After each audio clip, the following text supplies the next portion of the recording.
வணக்கம். நான் உங்க friend Jaya Srinivasan. Welcome to veggies recipe. August 14 ஆடிப்புறம். அன்னைக்கு ஆடி கடைசி வெள்ளி.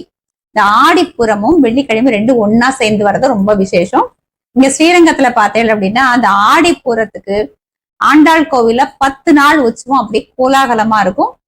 ஆண்டாளுக்கு உகந்த பிரசாதம் அக்கார அடிசல். நம்ம வெஜ்ஜீஸ் ரெசிபி கிச்சன்ல அக்கார அடிசல் ரொம்ப சிம்பிளா ஈஸியான மெத்தட நம்ம பண்ண போறோம். ட்ரெடிஷ்னல் மெத்தட்ல அக்கார அடிசல் பண்ணணும் அப்படின்னா மணிக்கணக்காகும். கிளறி கிளறி கையே வலி வந்துடும். ஆனா நம்ம இன்னைக்கு குக்கர்லயே எல்லாத்தையும் பண்ணி ஈஸியா பண்ணி முடிச்சிடலாம். மேக்சிமம் பார்த்தேன் அப்படின்னா 10-15 நிமிஷம் ஆகும். ஆனா அந்த ட்ரெடிஷ்னல் மெத்தட்ல பண்ணும்போது அதோட டெக்ஸ்டர், டேஸ்ட், ஃபிளேவர்லாம் எப்படி வருமோ நம்ம இன்னைக்கு பண்ணக்கூடிய அந்த குக்கர் மெத்தட்லயுமே வரும்.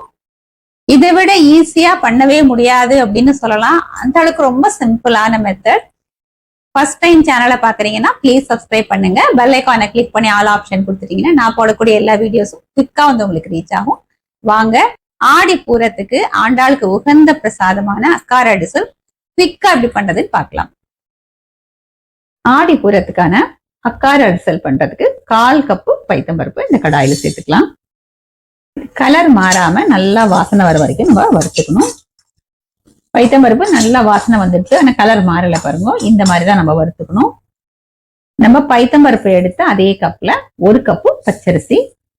பச்சரிசி லேசா சூடு வர்ற வரைக்கும் 1 நிமிஷத்துக்கு வறுத்தாலே போதும். ரொம்ப பொரிஞ்செல்லாம் வரணும் அப்படின்னு அவசியம் இல்லை. அரிசியை நல்லா வறுபட்டு எடுத்து தொட்டா லேசா சூடா இருக்கும், கை பொறுக்கிற சூடுல இருக்கும். இப்ப ஸ்டவ் ஆஃப் பண்ணிக்கலாம். இந்த அரிசியும் பருப்பையும் நல்லா வாஷ் பண்ணிட்டு ஒரு 10 நிமிஷம் ஊற வச்சுக்கணும். அரிசி பருப்பையும் நல்லா களைஞ்சிட்டு ஒரு 10 நிமிஷம் நான் ஊற வச்சுட்டு அதுக்கப்புறம் தண்ணியை ட்ரைன் பண்ணி எடுத்துட்டேன். நம்ம இந்த அக்கார அடிசல் குக்கர்ல தான் பண்ண போறோம். நம்ம ஃபுல்லா பால் விடுறதுனால குக்கர் விசில் வரும்போதெல்லாம் பொங்கி வழியும். அந்த மாதிரி பொங்கி வழியாம இருக்கிறதுக்கு பாத்திரம் பார்த்தீங்கன்னா இப்படி அடுக்கு மாதிரி ஹைட்டா இருக்கும் இல்லையா, வாய் அகலம் கம்மியாவும் இதை போல ஹைட்டா இருக்கும் இல்லையா, இந்த மாதிரி பாத்திரத்துல நீங்க எடுத்துக்கோங்க. நம்ம அரிசி பருப்பெல்லாம் இந்த கப்புல தான் அளந்து எடுத்திருந்தோம். இப்ப இதே கப்புல காய்ச்சின பாலை 6 கப்பு விடலாம். சூடா இருந்தாலும் பரவாயில்ல. இது இது மாதிரி பாத்திரத்துல வைக்காம நம்ம டைரக்டா குக்கர்ல விட்டோம் அப்படின்னா பால் இருக்கிறதுனால டீ ஆரம்பிச்சிடும். அதனால கண்டிப்பா நீங்க டைரக்டா அதை குக்கர்ல பண்ணாதீங்க. பாத்திரத்துல விட்டு இந்த பாத்திரத்தை நம்ம குக்கருக்குள்ள வச்சுக்கலாம். அதுக்கு மேலேயும் பொங்கி வழியாம இருக்கிறதுக்கு ஒரு ஸ்பூன் இது போல ஸ்லாண்டிங்கா இருக்கிற மாதிரி இந்த மாதிரி போட்டுக்கோங்க. ஸ்டவ்ல ஒரு குக்கர் வச்சிருக்கேன், அடியில ஜலம் விட்டுருக்கேன். இந்த பாத்திரத்தை நம்ம குக்கர்ல இறக்கிடலாம். கண்டிப்பா இது போல வாய் அகலம் கம்மியா ஹைட்டான பாத்திரமா எடுத்துக்கோங்க. அதுல இந்த ஒரு ஸ்பூன் போட்டுருங்க. அக்கார அடிசல் நல்ல நிறமாவும் நல்ல மணமாவும் வர்றதுக்கு, அதுவும் பிரசாதம் அப்படிங்கறதுனால கொஞ்சமா குங்குமப்பூ சேர்த்துக்கலாம். குக்கர் மூடிய மூடிட்டு 7-8 விசில் வர வரைக்கும் நம்ம வேக வச்சு எடுத்துக்கலாம். குக்கர் விசில் வரதுக்குள்ள நம்மளுக்கு தேவையான வெல்லத்தை கரைச்சிடுவோம். நம்ம அரிசி பருப்புலாம் அளந்து எடுத்துட்டோம் இல்லையா, அதே கப்ல 3 கப்பு வெல்லம் நல்லா இது போல பொடிச்சு சேர்த்துக்கோங்க. நம்ம சக்கரை பொங்கல், பாயசம் அதுக்கெல்லாம் சேர்க்கிறோம் இல்லையா, அதோட அக்கார அடிசலுக்கு வெல்லம் கொஞ்சம் தூக்கலாதான் தேவைப்படும். இதோட 3 கப்பு சேர்த்துருக்கோம். இதுக்கு கொஞ்சம் ஜலம் விட்டுக்கலாம். வெல்லம் கரைஞ்சி நல்லா கொதிச்சு வரட்டும். அதிகமான ஜலம் விட வேண்டாம். இப்ப நம்ம 1 கப்பு விட்டோம் இல்லையா, அதுவே போரும். வெல்லம் நல்லா கரைஞ்சி நல்ல வாசனை வருது. வெள்ளை பாகம் பாருங்க நல்லா திக்காவும் இருக்கு. இப்ப ஸ்டவ் ஆஃப் பண்ணிட்டு இதை நம்ம சைட்ல எடுத்து வச்சிடலாம். இந்த வெள்ளைப்பாகு நல்லா சூடு ஆறணும், ரூம் டெம்பரேச்சருக்கு வந்துடணும். இப்ப நம்ம குக்கர் வச்ச கையோட இது போல வெள்ளைப்பாக வச்சுட்டோம்னா குக்கர் விசில் பிரஷர் ரிலீஸ் ஆகிறதுக்குள்ள இது நமக்கு கூல் ஆயிடும், டைமும் சேவ் ஆகும். இந்த 2 கப்புமே சேம் அளவு தான். அரிசி பருப்பு பால்லாம் இதுல எடுத்துட்டோம், வெல்லம் இதுல எடுத்துட்டோம். ஏன்னா பால் அளந்ததுனால இது கொஞ்சம் ஈரமா இருந்தது, அதனால நான் வெல்லத்துக்கு இந்த கப் எடுத்துட்டேன். ரெண்டோட அளவும் சேம் தான். நம்ம 1 கப்பு அரிசி எடுத்துட்டோம் இல்லையா, அதே கப்ல நீங்க 1 கப்பு நெய் எடுத்துக்கோங்க. கரெக்டா 1க்கு 1 தேவைப்படும். இந்த நெய்யை ஒரே டைமா விடாம கொஞ்சம் கொஞ்சமா நம்ம யூஸ் பண்ண போறோம். இப்ப ஃபர்ஸ்ட் முந்திரி திராட்சை வறுக்கிறதுக்கு இந்த கடாய் வச்சிருக்கேன். இதுல 1 டேபிள் ஸ்பூன் அளவுக்கு நெய் விட்டுக்கலாம். நெய் சூடானதும் ஒரு 10 முந்திரி பருப்பு இதை நல்லா வறுத்துன்றோம். முந்திரி லேசா கலர் மாறி வரும்போது கொஞ்சம் திராட்சை இதையும் சேர்த்து வறுத்துடலாம். பாருங்க முந்திரியும் திராட்சையும் கரெக்டா வறுபட்டு எடுத்து ஸ்டவ் ஆஃப் பண்ணிக்கலாம். இந்த முந்திரி திராட்சையை நம்ம வேற பிளேட்டுக்கு மாத்திடுவோம்.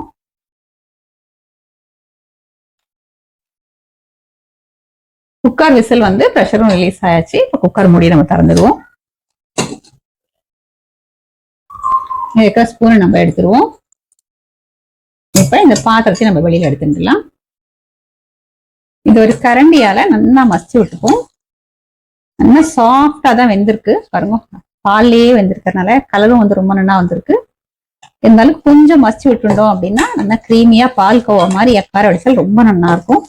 ஸ்டவ்ல வந்து நம்ம முந்திரி திராட்சை வருத்தோம் இல்லையா, அதே கடாய் வச்சிருக்கேன். நம்ம அரிசி பருப்பு வெந்ததை வந்து நல்லா மேஷ் பண்ணிட்டேன். இதுல வந்து ஒரு 3 கப்பு பால் விட்டுருக்கேன். சாரி, அந்த கிளிப்பிங் வந்து மிஸ் ஆயிடுது. பாலையும் விட்டு நல்லா மசிச்சுட்டேன். அதை வந்து இப்ப இந்த கடாயில விட்டுக்கலாம். பாருங்க, இந்த மாதிரி கன்சிஸ்டன்சில இருக்கு. இது சேர்ந்து நல்லா கொதிச்சு வரட்டும். நெய் வந்து நம்ம நடுவில் கொஞ்சம் கொஞ்சமா விட்டுக்கலாம். கொதிச்சு வரும்போது நல்லா கிளறி விட்டுக்கணும். அடிகனமான கடாயோ இல்ல குக்கர்ல கூட நம்ம பண்ணிக்கலாம். அடிக்கடி வந்து இது போல கிளறி விட்டுக்கணும். ஃபுல்லா பால் சேர்த்திருக்கோம், பைத்தம்பருப்பு வேற இருக்கு இல்லையா, அடி பிடிக்க ஆரம்பிச்சிடும். ஃப்ளேமையும் வந்து மீடியம் அல்லது லோல வச்சுன்னு நீங்க பண்ணுங்க. இது போல முத்து முத்தா கொதிக்க ஆரம்பிக்கும் போது 1 டேபிள் ஸ்பூன் அளவுக்கு நெய் விட்டுக்கலாம். கொஞ்சம் கொஞ்சமா நெய் விடும்போது இந்த நெய்யை நல்லா அப்சர்வ் பண்ணிட்டு கொதிக்கும். அக்கார அடிசல் பொறுத்த வரைக்கும் பால், வெல்லம், நெய் இது 3மே வந்து தூக்கலா இருக்கும். இது கொஞ்சம் கொதிக்கட்டும். இப்ப பாருங்க, இது நல்லா கொதிச்சு நல்லா திக்காயி ஓரளவுக்கு பால்கோவா பதத்துக்கு வந்துடுது. இந்த அளவுக்கு கொதிச்சதுக்கு அப்புறம் ஸ்டவ் ஆஃப் பண்ணிடலாம். இது வந்து 1 நிமிஷத்துக்கு இப்படியே இருக்கட்டும். இது 1 நிமிஷம் ஆயிடுத்து. நம்ம வெல்லம் கொதிக்க வச்சிருந்தோம் இல்லையா, அந்த வெள்ளப்பாகம் நல்லா ரூம் டெம்பரேச்சருக்கு வந்துடுது. இதுல ஃபில்டர் பண்ணி விட்டுக்கலாம். கண்டிப்பா வந்து இந்த வெள்ளப்பாகு சூடு ஆறி இருக்கணும். இப்ப கடாயில வந்து பாலையும் கொதிக்க வைக்கிறோம் இல்லையா, அதுவும் வந்து 1 நிமிஷத்துக்கு விட்டுட்டு இதுல வெள்ளப்பாகு சேர்த்தோம் அப்படின்னா திரிஞ்சு போகாம வரும். இப்ப இதை நல்லா கலந்து விட்டுப்போம். இன்னும் ஸ்டவ் ஆன் பண்ணல. ஒருவேளை வெள்ளப்பாகு சேர்த்ததுக்கு அப்புறம் கூட இந்த மாதிரி கன்சிஸ்டன்சில இல்லாம ரொம்ப கெட்டியா சக்கரை பொங்கல் மாதிரி இருக்கு அப்படின்னா நீங்க இன்னும் 1 கப்போ 2 கப்போ சூடான பால் விட்டுக்கலாம்.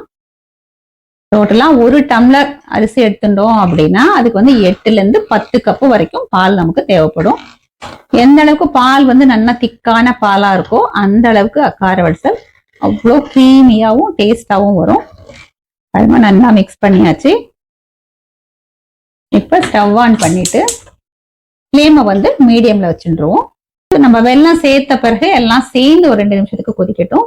அக்கார அடிசல் நல்லா கொதிச்செடுத்து இதுல வந்து 1/2 டீஸ்பூன் ஏலக்காய் பொடி, சின்ன பீஸ் பச்சை கற்பூரம் இது போல கிரஷ் பண்ணிட்டு நம்ம சேர்த்துக்கலாம்.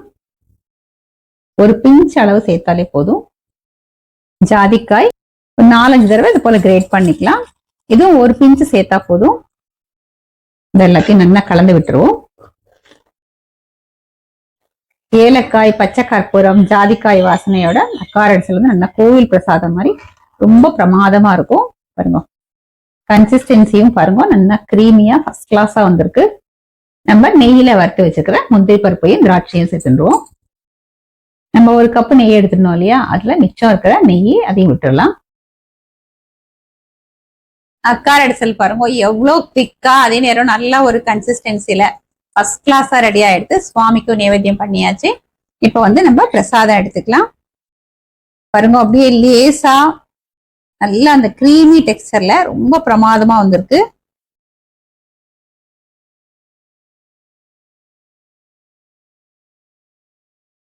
பிரசாதம் வந்து நிஜமாவே தேவாமிரதமா இருக்கு.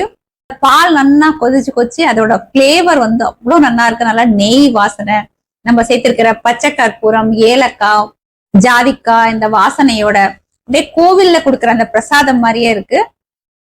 இது இன்னைக்கு பார்த்தேன்னா நான் சொன்ன மாதிரி 10-15 நிமிஷத்துல ஈஸியா முடிஞ்சிடுது. அந்த அளவுகள் வந்து ரொம்ப முக்கியம். குக்கர்ல வந்து அந்த நான் சொன்னேன் இல்லையா அடுக்கு, அந்த மாதிரி பாத்திரத்திலேயே வச்சுக்கோங்க. டைரக்டா குக்கர்ல வைக்க வேண்டாம். ஏன்னா ஃபுல்லா பால் அப்படிங்கறதுனால குக்கர் விசில் வரத்துக்குள்ளேயே வந்து உள்ள தீய ஆரம்பிச்சிடும். பாத்திரத்துக்குள்ளேயும் வந்து ஒரு ஸ்பூன் நான் போட்டிருக்கேன். ஏன்னா அது வந்து பொங்கி வழியாம இருக்கும் அப்படிங்கறதுக்காக. அதையும் நீங்க போடுங்க. போட்டுட்டு மீடியம் ஃப்ளேம்லயே நல்லா ஒரு 7-8 விசில். அரிசி பருப்புலாம் அந்த ஊரு தெரியாம நல்லா கிரீமியா வேகணும். நான் இன்னைக்கு வந்து ஃபுல்லா பசும்பால் யூஸ் பண்ணிருக்கேன். நீங்க ரெகுலரா என்ன பால் யூஸ் பண்ணுவீங்களோ அதுவே பண்ணிக்கலாம். காய்ச்சின பாலை யூஸ் பண்ணிக்கோங்க.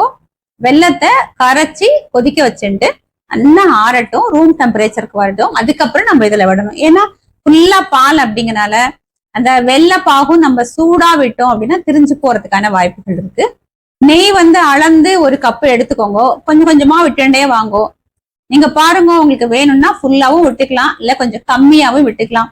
ஆனா காரடிசல்ல பார்த்தேன் அப்படின்னா பால், நெய், வெல்லம் இது மூணுமே வந்து தூக்கலா தான் இருக்கும். இதே மாதிரி இதே மெத்தட்ல இதே அளவுகளோட வரக்கூடிய ஆடி பூரத்துக்கு ஆண்டாளுக்கு உகந்த பிரசாதமான இந்த அக்கார் வடிசலை கண்டிப்பா நீங்க ப்ரிப்பேர் பண்ணி சுவாமிக்கு நைவேத்தியம் பண்ணுங்க. அன்னைக்கு வந்து 4 சுமங்கலிகளுக்கு வந்து நம்ம வெத்தலை பாக்கு, மஞ்சள் சரடு, விளையல் இதெல்லாம் கொடுத்தா ரொம்ப நல்லது அப்படின்னு சொல்லுவா. ட்ரை பண்ணி பார்த்துட்டு எப்படி வந்ததுன்னு கமெண்ட்ல சொல்லுங்க. லைக் பண்ணுங்க, உங்க ஃப்ரெண்ட்ஸ் அண்ட் ஃபேமிலியோட ஷேர் பண்ணுங்க.